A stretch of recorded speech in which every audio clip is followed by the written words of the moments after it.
तो आज हम लोग कंप्लीट करने वाले हैं data warehouse and data mining unit 3 और ये आपका है पार्ट नंबर 1 लेक्चर। तो पार्ट नंबर 2 में आपका पूरा data warehouse and data mining unit 3 पूरा का पूरा कंप्लीट हो जाएगा। तो जिन लोगों को data warehouse and data mining unit 3 का नोट चाहिए तो आपकी स्क्रीन पे नंबर दिख रहा है, आपको इसी नंबर पे मात्र 15 रुपीज़ गूगल पेमेंट करना है और उस पेमेंट का स्क्रीनशॉट इसी नंबर के व्हाट्सएप पे भेज देना है और आपको वहीं पे नोट्स मिल जाएगा। तो चलिए क्लास को स्टार्ट करते हैं बिना किसी देर के।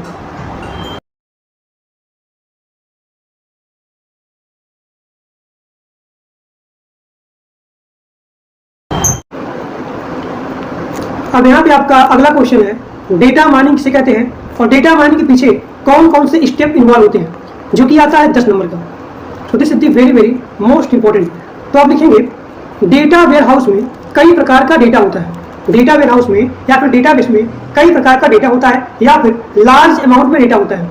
तो डेटा माइनिंग एक ऐसा प्रोसेस है जो कि यूजफुल डेटा का एक्सट्रैक्शन करता है, यानी कि ये डेटा वेयर हाउस में जो भी यहाँ पे डेटा है तो यूजर को जिस भी डेटा की नीड है, रिक्वायरमेंट है, डिमांड है, तो उस डेटा को एक्सट्रैक्ट करने का काम किसका होता है? डेटा माइनिंग का होता है। तो यहाँ पे वही चीज लिखा गया है कि डेटा माइनिंग एक ऐसा प्रोसेस है जिसकी सहायता से इंटरेस्टिंग डेटा या फिर इंटरेस्टिंग इंफॉर्मेशन एक्सट्रैक्ट किया जाता है। कहाँ से? डेटा वेयर हाउस से। ठीक, अब यहाँ देखिए यहाँ पे दिया गया है कि डेटा माइनिंग पीछे कौन कौन से मोटिवेशन या फिर स्टेप इन्वॉल्व होते हैं। तो मैंने आपको बता दिया कि डेटा माइनिंग क्या होता है।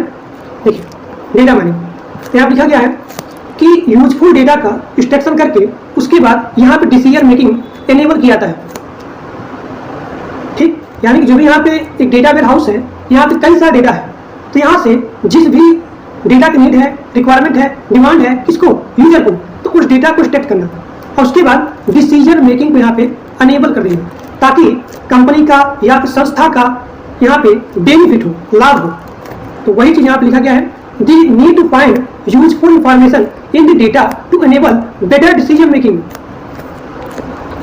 अब यहाँ देखिए तो यहाँ पे डेटा माइनिंग का यूज किया जाता है इसके लिए, डिसीजन मेकिंग को यहाँ पे एनेबल करने के लिए, ताकि यहाँ पे जो भी आप प्रोडक्ट को बना रहे हो, जो भी यहाँ पे संस्था है, जो भी यहाँ पे कंपनी है, उसका बेनिफिट हो। अब यहाँ देखिए तो डिसीजन मेकिंग के लिए यहाँ होते हैं कुछ स्टेप जिसकी सहायता से यहाँ पे बिजनेस का डिसीजन किया जाता है। तो यहाँ पे आपका पहला स्टेप है डेटा। तो जैसा कि मैंने आपको पिछले लेक्चर में बता दिया है कि डेटा क्या होता है, तो आप लिखेंगे डेटा एक फैक्ट और एक फिगर का कलेक्शन होता है। एक बार फिर सुनिए, डेटा एक फैक्ट का एक फिगर का कलेक्शन होता है जो कि एक पर्टिकुलर फॉर्मेट में स्टोर होता है।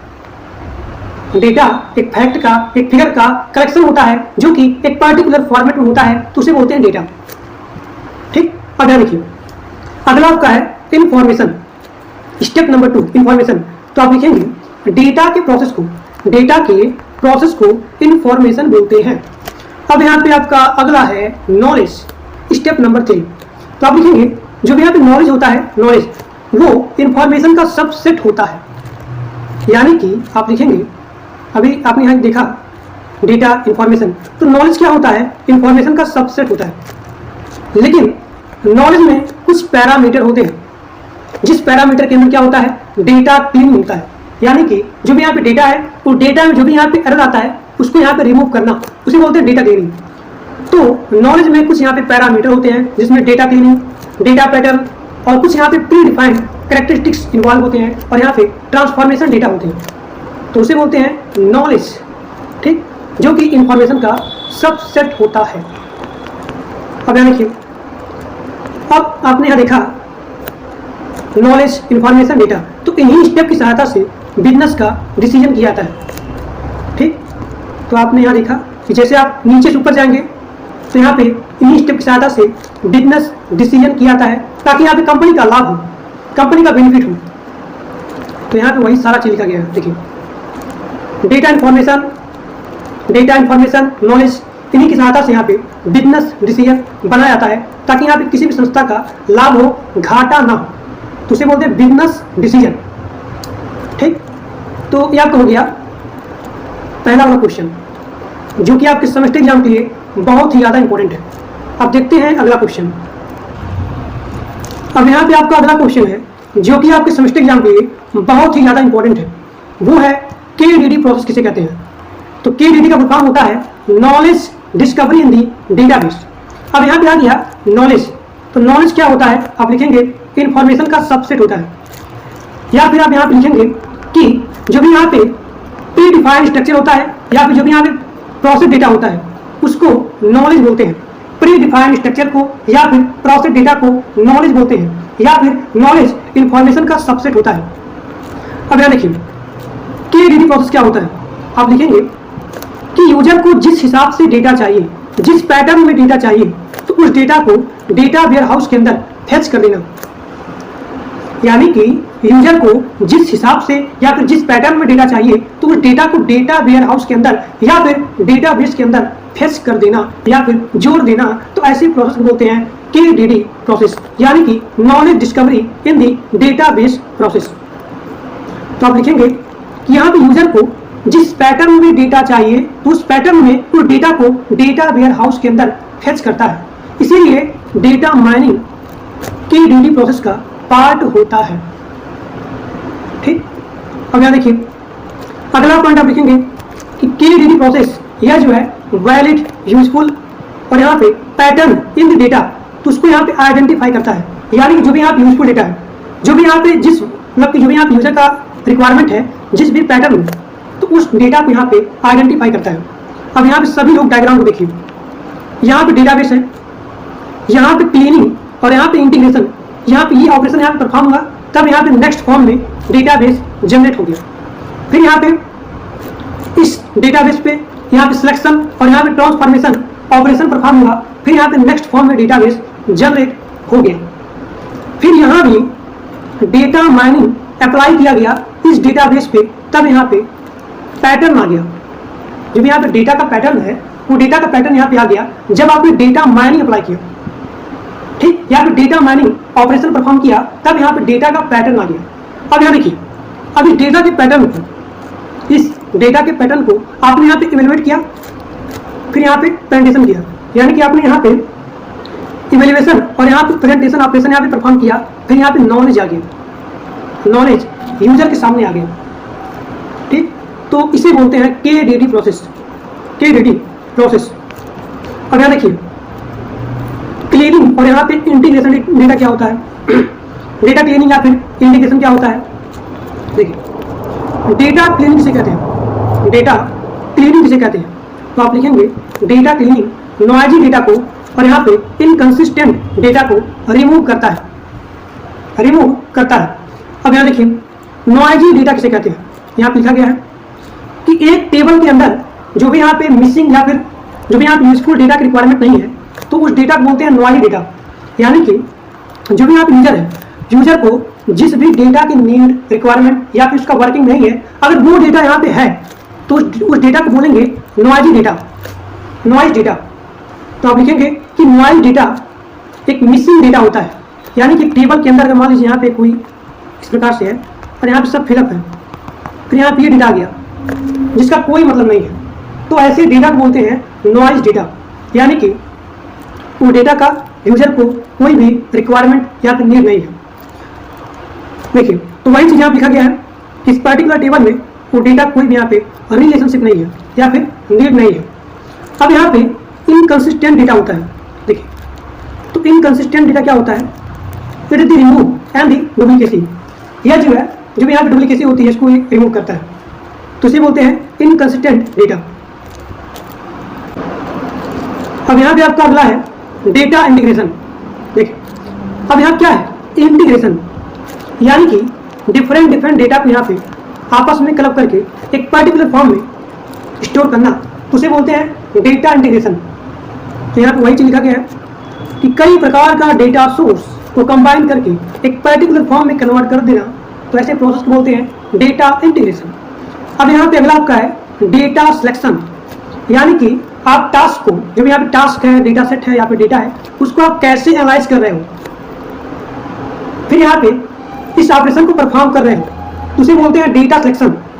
जैसे कहने का तात्पर्य क्या है, यहाँ देखिए जैसे मान लीजिए किसी कंपनी है या फिर कोई यहाँ पे संस्था है, ऑर्गेनाइजेशन है, इसका यहाँ पे टेबल है।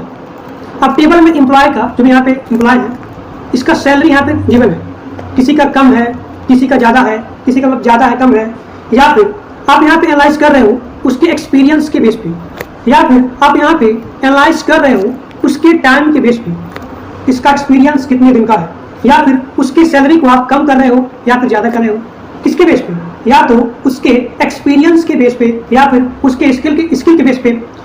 तो कहने का यहाँ मतलब यही है कि आप डेटा बेस को या फिर डेटा वेयर हाउस को या फिर टास्क को आप किस प्रकार से एनालाइज कर रहे हो, तो उसे बोलते हैं डेटा सिलेक्शन। तो यहाँ लिखा गया है वही चीज कि we are doing analyze task in this data selection that are retrieved, यानी कि आप किस प्रकार से डेटा को एनालाइज कर रहे हो।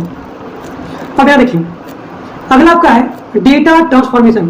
तो इसका मतलब क्या होता है, एक फॉर्म से दूसरे फॉर्म में ट्रांसफॉर्म कर देना, यानी कि डेटा को एक फॉर्म से दूसरे फॉर्म में कन्वर्ट कर देना, तो उसे बोलते हैं डेटा ट्रांसफॉर्मेशन। जैसे कि मान लीजिए यहाँ पे कोई एम्प्लॉय है, इसका जो सैलरी है वो है इंटीजर में, यहाँ पे एम्प्लॉय है और जो इसका सैलरी है वो है इंटीजर में, लेकिन आपको फ्लोट में चाहिए, तो आपने यहाँ पे यूज किया डेटा ट्रांसफॉर्मेशन का, तो इसे बोलते हैं डेटा ट्रांसफॉर्मेशन। अब यहाँ देखिए अगला आपका है डेटा माइनिंग। डेटा माइनिंग तो आप लिखेंगे यूजर को जिस पैटर्न में डेटा चाहिए, जिस हिसाब से डेटा चाहिए, तो उससे क्या करता है, डेटा को स्ट्रक्चर करता है, यानी कि डेटा माइनिंग अप्लाई करने के बाद तब यहाँ पे डेटा का पैटर्न यहाँ पे मिल रहा है। देखिए यहाँ पे जैसे आपने डेटा माइनिंग अप्लाई किया तब यहाँ पे डेटा का पैटर्न आ गया, ठीक, तो इसे बोलते हैं डेटा माइनिंग। डेटा माइनिंग यह जो है यूजफुल डेटा का या फिर इंफॉर्मेशन का एक्सट्रैक्शन करता है, कहाँ से, डेटा सेट से, एक लार्ज अमाउंट सेट से या फिर डेटा वेयर हाउस से डेटा को एक्सट्रैक्ट करना, जो भी यूजर का नीड है, रिक्वायरमेंट है, डिमांड है, तो ऐसे प्रोसेस को बोलते हैं डेटा माइनिंग। और इसकी सहायता से यहाँ पे प्रिडिक्शन भी किया जाता है, किसके लिए, बेटर डिसीजन मेकिंग बनाने के लिए, ताकि यहाँ पे कंपनी का बेनिफिट हो, कंपनी का लाभ हो। अब यहाँ देखिए आपने जैसे यहाँ पे डेटा माइनिंग अप्लाई किया तो यहाँ पे आपका जो अगला प्रोसेस है वो आता है, यहाँ देखिए पैटर्न आ गया, ठीक। अब पैटर्न के बाद यहाँ पे आता है इवैल्यूएशन और यहाँ पे प्रेजेंटेशन।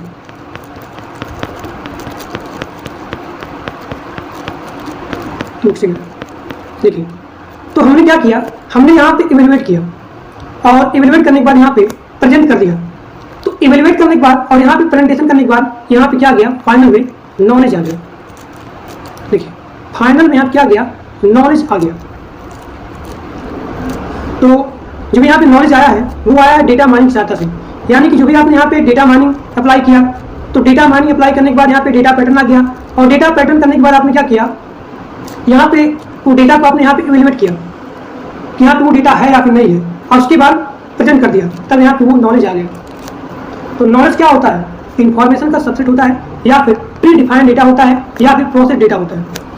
तो ये आपको हो गया TDD प्रोसेस, जो कि आपके सेमेस्टर एग्जाम के लिए this is the very very most important. अब देखते हैं अगला क्वेश्चन। अब यहाँ पे आपका अगला क्वेश्चन जो कि आपके सेमेस्टर एग्जाम के लिए बहुत ही ज़्यादा इंपॉर्टेंट है, वो है डेटा प्री प्रोसेसिंग। यह जो है पिछले सेमेस्टर में आया था 10 नंबर में। देखिए डेटा प्री प्रोसेसिंग क्या होता है, तो आप लिखेंगे डेटा प्री प्रोसेसिंग एक ऐसा टेक्निक होता है जो कि डेटा की क्वालिटी को इम्प्रूव करता है। डेटा की क्वालिटी का मतलब क्या हुआ कि जो भी यहाँ पे डेटा आ रहा है वो डेटा रिलेवेंट डेटा होना चाहिए, यानी कि जो भी यूजर का डिमांड है, रिक्वायरमेंट है तो डेटा का, तो वही डेटा यहाँ पे आना चाहिए, कोई भी अनवांटेड डेटा नहीं आना चाहिए। तो आप लिखेंगे कि यह जो है डेटा की क्वालिटी को इम्प्रूव करता है, यानी कि जो भी डेटा आ रहा हो वो डेटा रिलेवेंट हो, कोई भी रिडंडेंसी ना हो, डेटा अप टू डेट हो, ऐसा ना हो कि ओल्ड कॉपी का डेटा यहाँ पे आ रहा है। अब यहाँ देखिए इसकी टेक्निक है जैसे कि डेटा क्लीनिंग, पहला डेटा इंटीग्रेशन, तीसरा है डेटा ट्रांसफॉर्मेशन, अब चौथा है डेटा रिडक्शन। तो इन सभी के बारे में हमने पढ़ लिया, डेटा क्लीनिंग क्या होता है, डेटा इंटीग्रेशन क्या होता है, डेटा ट्रांसफॉर्मेशन क्या होता है। अब यहाँ देखिए चौथा आपका टेक्निक है डेटा रिडक्शन। तो आप लिखेंगे डेटा रिडक्शन एक ऐसा टेक्निक होता है जिसकी सहायता से लार्ज अमाउंट डेटा सेट की जो साइज होती है उसको रिड्यूस किया जाती है। यानी कि अगर मान लीजिए एक लार्ज अमाउंट में डेटा सेट है या फिर एक डेटा वेयर हाउस के अंदर लार्ज अमाउंट का डेटा है, तब यहाँ पे हम लोग यूज करते हैं डेटा रिडक्शन का। किसके लिए, उसके उस डेटा की साइज को कम करने के लिए, रिड्यूस करने के लिए। तो आप लिखेंगे डेटा रिडक्शन का यूज होता है डेटा माइनिंग।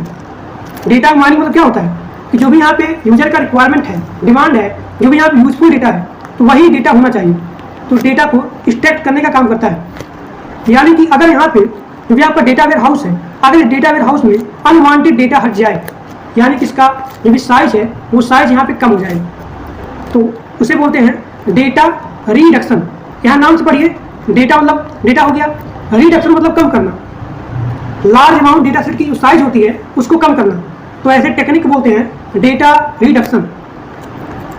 तो यहाँ लिखा गया है कि जब यहाँ पे सिचुएशन बहुत ही खराब हो जाए, यानी कि अगर बहुत लार्ज अमाउंट में डेटा हो, ठीक, और उसका प्रोसेसिंग सही से काम नहीं कर रहा है, परफॉर्मिंग बहुत ही खराब हो गया है, तब यहाँ पे यूज करते हैं डेटा रिडक्शन का। जैसे कि मान लीजिए यहाँ पे 2 टेबल है, अब यहाँ पे टेबल नंबर 1, टेबल नंबर 2, तब यहाँ पे यूज करेंगे डेटा रिडक्शन का।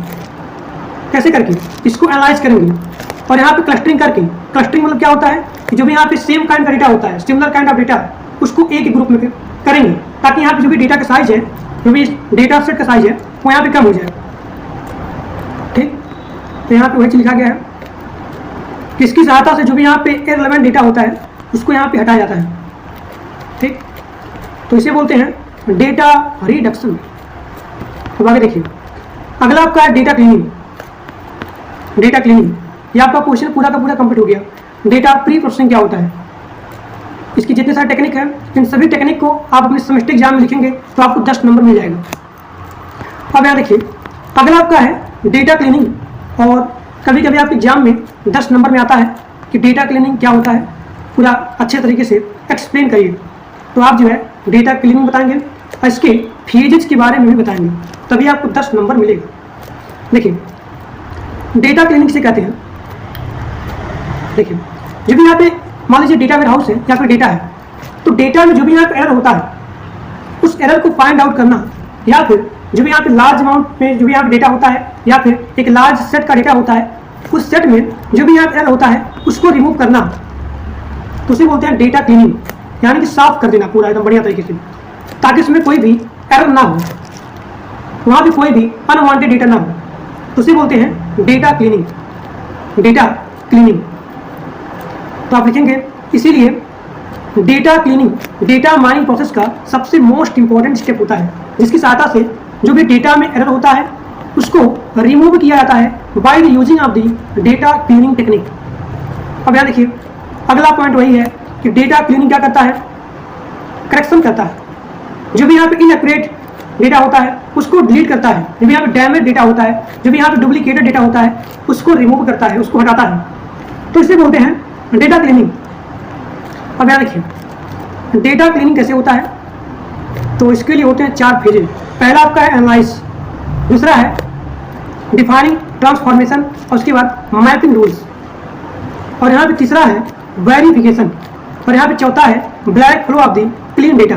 तो पहला आपका एनालाइज, यानी कि उसको एनालाइज करेंगे, उसके बाद एक फॉर्म से दूसरे फॉर्म में ट्रांसफॉर्म करेंगे, फिर यहाँ पे चेक भी करेंगे मैपिंग रूल्स की सहायता से जो भी हमने डेटा को ट्रांसफॉर्म किया है, तो हमने जिस डेटा को ट्रांसफॉर्म करना चाहते थे क्या वो डेटा यहाँ पे ट्रांसफॉर्म हुआ भी है या फिर नहीं हुआ है। उसके बाद वेरिफिकेशन में उसको वेरीफाइड करते हैं। और यहाँ देखिए black flow of the clean data, यानी कि जो यहाँ पे ओरिजिनल डेटा होता है उसको यहाँ पे अपडेट करते हैं। अब यहाँ देखिए 1 बाय 1 करके देखिए, ये है डेटा क्लीनिंग का पहला फेज एनालिसिस। इसकी सहायता से रिडंडेंसी डेटा को फाइंड आउट किया जाता है और एनालाइज करने के बाद वो डेटा को रिमूव किया जाता है। ठीक, आपने देखा कि यहाँ पे कहाँ पे डेटा में रिडंडेंसी है, यानी कि वो डेटा यहाँ पे अपडेट नहीं है, ओल्ड कॉपी डेटा है, या फिर इसमें कोई भी प्रॉब्लम है, कोई भी एरर है, तो सबसे पहले वाले फेज में आप वो डेटा को एनालाइज करोगे। यानी कि जो भी यहाँ पे डेटा में रिडंडेंसी है तो डेटा को आपने यहाँ फाइंड आउट किया, और फाइंड आउट करने के बाद आपने यहाँ पे रिमूव कर दिया। कौन सा डेटा यहाँ पे लैग कर रहा है आप उसको एनालाइज करोगे। तो यह आपका हो गया पहला फेज। अगर हमें रिक्वायरमेंट पड़ा तो उसको एक फॉर्म से दूसरे फॉर्म में कन्वर्ट कर देंगे, लेकिन एक फॉर्म से दूसरे फॉर्म में कन्वर्ट करने के लिए हमें दूसरे फेज में आना पड़ेगा। तो ये आपका है डेटा क्लीनिंग का दूसरा phase, defining transformation and the mapping rules. तो ट्रांसफॉर्मेशन मतलब क्या होता है, डेटा को एक फॉर्म से दूसरे फॉर्म में कन्वर्ट कर देना। जैसे कि मान लीजिए यहाँ पे एम्प्लॉय का सैलरी है इंटीजर में, लेकिन मान लीजिए हमें चाहिए उसकी सैलरी फ्लोट में। फ्लोट का मतलब क्या हुआ, पॉइंट में। जैसे कि मान लीजिए इसका अगर इनकम है 30 की सैलरी, और मान लीजिए हमें फ्लोट में चाहिए तो 30.2 इस टाइप का, मतलब कि पॉइंटिंग डेटा, उसे बोलते हैं फ्लोटिंग। तो इसे बोलते हैं डेटा ट्रांसफॉर्मेशन, यानी कि डेटा को एक फॉर्म से दूसरे फॉर्म में कन्वर्ट कर देना। अब इसी में आता है मैपिंग रूल्स। तो मैपिंग रूल्स की सहायता से आप यहाँ पे मैप करते हो कि जो भी हमने डेटा एक फॉर्म से दूसरे फॉर्म में कन्वर्ट किया है, क्या वो डेटा जो हम लोग चाह रहे थे एक फॉर्म से दूसरे फॉर्म में कन्वर्ट करना, क्या वो डेटा कन्फर्म यहाँ पे ट्रांसफॉर्म हुआ है या फिर नहीं हुआ है। तो उसको मैप करने के लिए आप यहाँ पे मैपिंग रूल का यूज करोगे। यानी कि सबसे पहले आपने यहाँ पे एनालाइज किया और उसके बाद डेटा को एक फॉर्म से दूसरे फॉर्म में आपने यहाँ पे कन्वर्ट कर दिया या फिर ट्रांसफॉर्म कर दिया। अब ट्रांसफॉर्म करने के बाद आपने यहाँ पे मैप किया। अब यहाँ देखिए, यहाँ पे तीसरा फेज है वेरिफिकेशन। तो डेटा को ट्रांसफॉर्म करने के बाद, मैप करने के बाद, बाय यूजिंग मैपिंग रूल्स आप यहाँ पे डेटा को वेरीफाई करोगे। डेटा को वेरीफाई करोगे कि जो भी यहाँ पे यूजर का रिक्वायरमेंट था, डिमांड था, वो डेटा क्या या फिर उस इंफॉर्मेशन का क्या वो डेटा यहाँ पे है या फिर नहीं है। तो डेटा को आपने यहाँ पे वेरीफाई करोगे by using of the verification which comes under the data cleaning. अब यहाँ देखिए, यहाँ पे चौथा फेज है back flow of the clean data.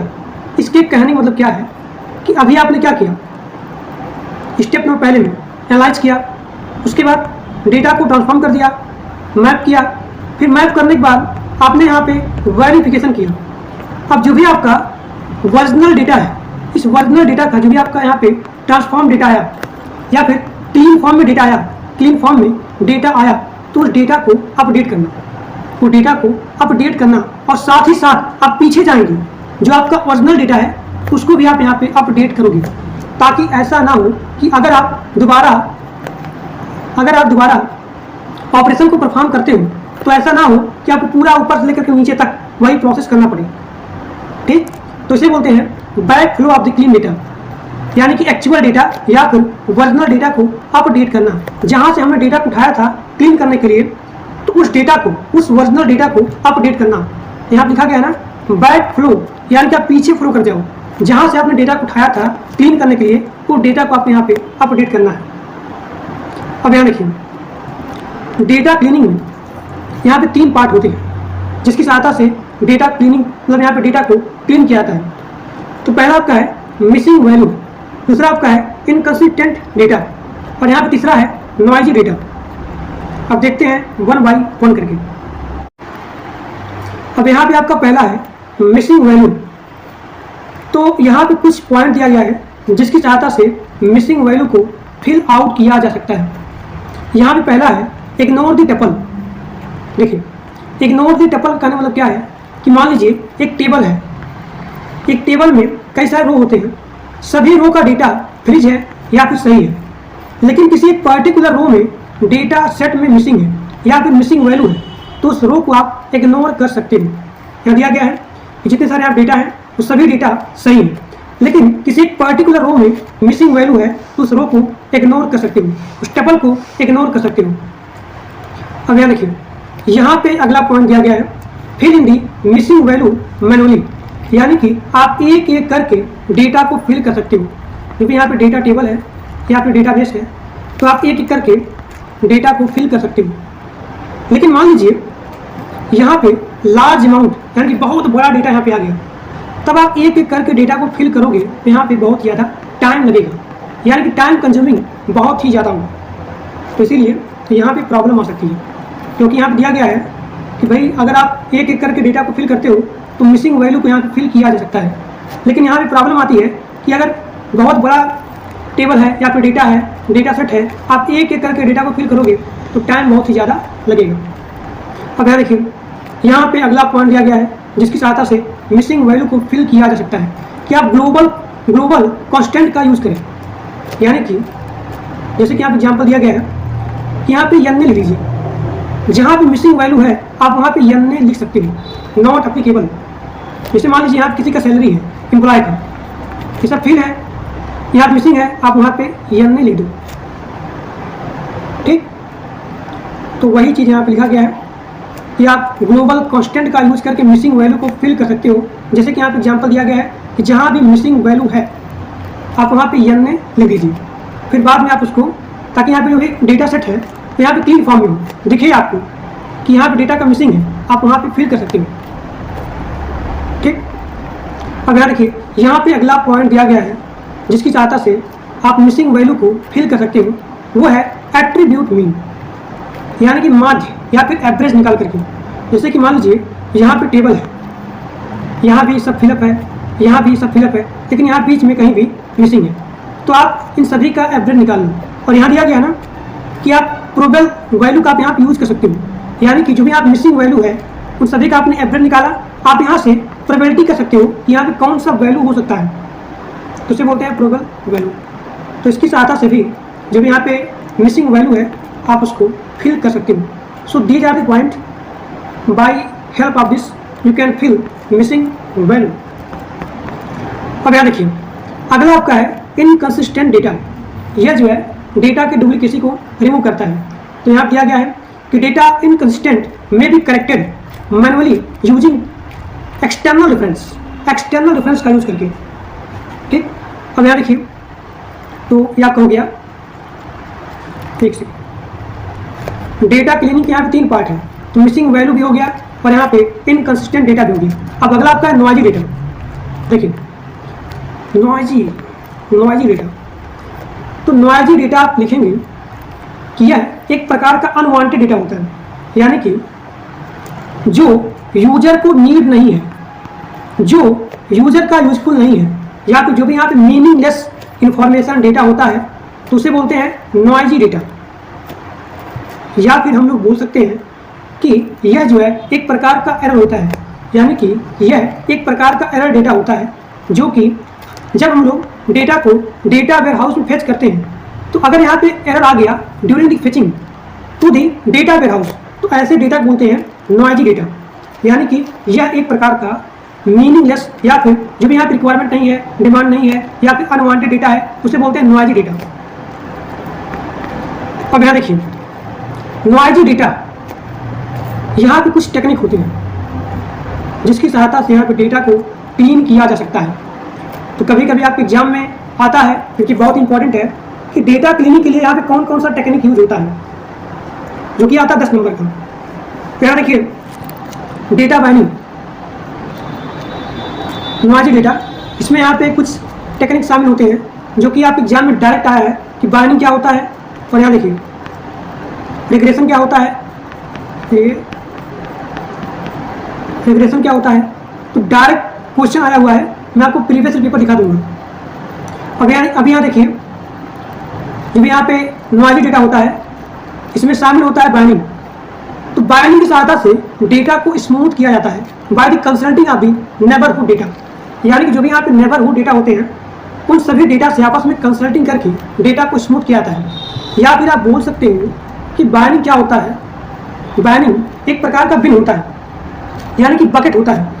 यानी कि एक प्रकार का बकेट होता है जिसमें हम लोग सॉर्टेड डेटा या फिर अपडेट डेटा या फिर स्मूथ डेटा या फिर क्लीन डेटा को स्टोर करते हैं। तो बाइंडिंग की सहायता से डेटा को क्लीन किया जाता है और यह जो है अपने अंदर उसी डेटा को रखता है जो डेटा स्मूथ हो या फिर क्लीन हो, उसमें कोई भी एरर ना हो, तो उसे बोलते हैं बाइंडिंग।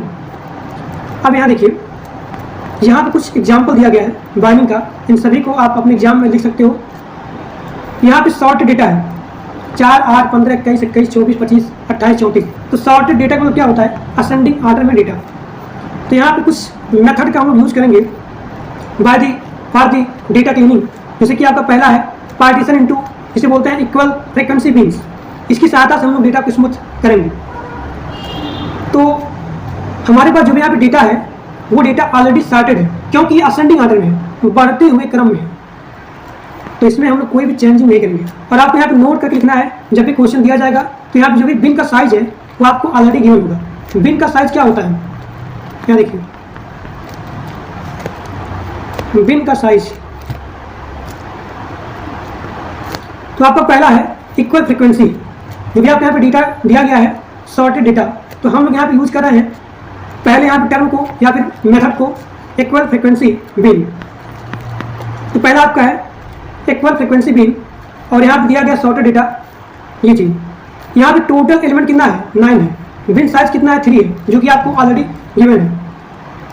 तो कैसे हम लोग यहाँ पे इक्वल फ्रीक्वेंसी में बिन को चूज करेंगे या फिर कितना बिन लेंगे? तो यहाँ पे आप देखेंगे कि यहाँ पे टोटल कितना एलिमेंट है, 9 है, तो 9/3। बिन का साइज कितना, 3 है। डिवाइड करेंगे कितना आ गया, 3 आ गया। तो हमें केवल यहाँ पे 3 बिन लेना है, यानी कि यहाँ से यहाँ तक, फिर यहाँ भी, फिर यहाँ भी। तो बिन नंबर 1 में आपको केवल यहाँ पे 3 लेना है, 4, 8, 15। फिर बिन नंबर 2 में 21, 21, 24। बिन नंबर 3 में 25, 25, 25, 28, 34। तो इसे बोलते हैं इक्वल फ्रीक्वेंसी। अब यहाँ देखिए, यहाँ पे दूसरा आपका मेथड है smoothing by the bin mean. Mean मतलब क्या होता है, माध्य होता है, यानी कि आप यहाँ एवरेज निकालते हो। तो यहाँ देखिए, आपने गया यहाँ पे बिन नंबर 1 में कितना है, 4, 8, 3। तो इनका आप निकालोगे मीन, 4 + 8 + 15 डिवाइड बाय 3। तो आपने यहाँ पे डिवाइड किया, आ गया 9। तो smoothing by the bin mean, यहाँ भी आप 3 बिन लोगे, जो कि आपका इक्वल फ्रीक्वेंसी में बिन होगा। जितना बिन होगा वही सारा बिन आप यहाँ भी लोगे, यानी कि आपने इक्वल फ्रीक्वेंसी में 3 बिन लिया था, तो आप यहाँ भी 3 बिन लोगे। बिन नंबर 1, बिन नंबर 2, बिन नंबर 3। तो आप जाओगे इक्वल फ्रीक्वेंसी में। इक्वल फ्रीक्वेंसी में आप इन सभी बिन का जो एलिमेंट दिया गया है उसका आप निकालोगे माध्य, मीन जिसे बोलते हैं, या फिर एवरेज बोलते हैं। तो जो भी यहाँ पे आ गया 9 आया, तो आप 9, 9, 9 सभी में लिखोगे। इसी प्रकार से आप जाओगे बिन नंबर 2 में, इसका निकालोगे मीन, इसका निकालोगे मीन, जो आएगा वही सेम चीज़ आप यहाँ पे लिखोगे। तो यहाँ पे 22, 22, 22, 22। तो यहाँ कितना आया, 29 आ गया। तो यह हो गया स्मूथिंग बाय बिन मीन। अब यहाँ पे आपको दिख रहा है स्मूथिंग बाय बिन मीडियन। अब आप यहाँ पे बिन मीडियन निकालोगे, तो यहाँ भी आपको 3 बिन लेना है, बिन 1, बिन 2, बिन 3। मीडियन मतलब क्या होता है कि जो भी यहाँ पे एलिमेंट दिया गया है उसमें से आप जो बीच वाला होता है आप उसको लिखोगे सबमिट। यहाँ देखिए, जैसे कि आपका इक्वल फ्रीक्वेंसी में 8 जो आपका है, यहाँ देखिए इक्वल फ्रीक्वेंसी में जो भी 8 है, ये आपका मीडियन है 21, 28। तो उन सभी को आप यहाँ पे लिखोगे smoothing by the bin median में 8, 8, 8, 21, 21, 21। यहाँ पे 28, 28, 28। यहाँ देखिए, अगला आपका है smoothing by the bin boundaries. तो यहाँ भी आपको 3 बिन लेना है, जो कि था इक्वल फ्रीक्वेंसी में। अब यहाँ क्या होता है, जो भी आपका पहला एलिमेंट होता है और जो भी आपका लास्ट एलिमेंट होता है, ये दोनों यहाँ पे सेम होता है। लेकिन जो यहाँ पे होता है बीच वाला एलिमेंट, इसमें क्या होता है, आप यहाँ पे क्लोजेस्ट वैल्यू को फाइंड आउट करते हो। जैसे कि आपका पहला बिन था जिसमें था 4, 8। देखिए ये आपका है पहला वाला 4, 8, 15। तो आप बीच वाला जो भी आपका क्लोज होगा वही लोगे। यहाँ देखिए 4, 8, 15। तो यहाँ देखिए गैप कितना है, 4 है। यहाँ कितना है, 7 है। तो आप यहाँ पे 4 लोगे, यहाँ पे आप 4 लोगे। तो यहाँ देखिए 21। तो यहाँ क्या है, 25 लोगे, क्योंकि यहाँ पे 25 सबसे नियरेस्ट है। तो यहाँ पे आप इसी प्रकार से लिख सकते हो स्मूथिंग बाय बिन बाउंड्रीज। पहला वाला और लास्ट वाला सब सेम रहेगा, लेकिन बस केवल बीच का यहाँ बदलेगा, जो भी इसके क्लोजेस्ट रहेगा। यहाँ देखिए 4, 15। वहाँ क्या था, 8 था। 4, 8, 15। यहाँ 4 नियर था, तो आपने यहाँ 4 लिया। इसी प्रकार से यहाँ पे 21 था, नो चेंजिंग, 21। तो ये आपका है यूनिट नंबर 3 का पार्ट नंबर 1 लेक्चर। तो आपके पार्ट नंबर 2 में पूरा data warehouse and data mining unit 3 पूरा का पूरा कंप्लीट हो जाएगा। तो आज के लिए बस